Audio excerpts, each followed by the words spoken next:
Everyone, কেমন আছো তোমরা সবাই? আশা করছি সবাই খুব ভালো আছে। স্বাধীনতা দিবসের সকলকে জানাই অনেক অনেক শুভেচ্ছা।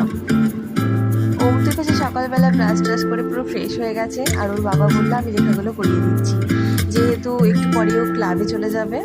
আজকে 15 আগস্ট, আর 11টার দিকে ওর আন্টি আসবে পড়ানোর জন্য, তাই সকালবেলা লেখাগুলো কমপ্লিট করে নিয়েছে।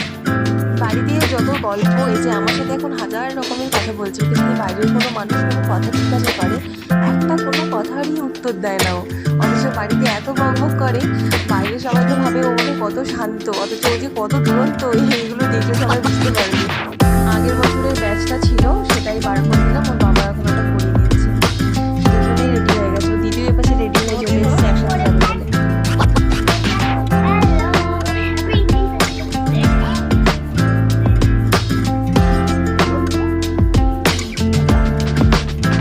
দেখলে তো বললাম না, ওকে কেউ কিছু বললেও কোনো কথারই উত্তর দেয় না। তো ওরা তো এই ফাঁকে বেরিয়ে গেছে, আমি এই ফাঁকে সমস্ত যা কাজকর্মগুলো আছে কিছুটা গুছিয়ে নেবো।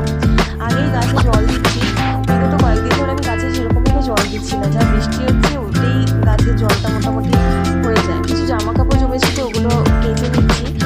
কী হচ্ছে বলতে, যখন বৃষ্টি পড়ছে তুলতে হচ্ছে, আবার রোদ দিচ্ছে তখন আবার দিচ্ছি, মানে কয়েকদিন ধরে তো এরকম হয়েই যাচ্ছে। ছাদে যখন এসেছি তখন তোমাদের সাথে কিছু গাছ দেখাই। আমার শাশুড়ি মা কিছু গাছ লাগিয়েছিল, সেগুলো পুঁই শাক, করলা গাছ, আর একটা ভুট্টা গাছ লাগিয়েছিল। একটা না দু তিনটে লাগিয়েছে, যেগুলো ভালো মতনই বেশ বড় হয়েছে। আর এখানে কয়েকটা থানকুনি পাতাও হয়েছে। এই বছর খুব একটা সেরকম গাছ নেই, আগের বছর মোটামুটি ভালো গাছ ছিল আমাদের ছাদে। সেরকম গাছ এখনও লাগানো হয়নি। বেশ কয়েকটা ওই খারকোল পাতাও কিন্তু হয়েছে। এই পেয়ারা গাছটা না এমনি এমনিই হয়েছে, মানে আমরা কিন্তু লাগাইনি। ওই মা অনেক সময় ঠাকুরের প্রসাদ টসাদ দেওয়ার পরে গাছে টবের মধ্যে ফল টলগুলো ফেলতো, ওই থেকেই হয়তো হয়েছে। আর এই দেখো একটা ছোট্ট ক্যাপসিকাম, আর একটা গন্ধরাজ লেবুর গাছও কিন্তু হয়েছে, বেশ ভালো মতনই বড় হচ্ছে আস্তে আস্তে।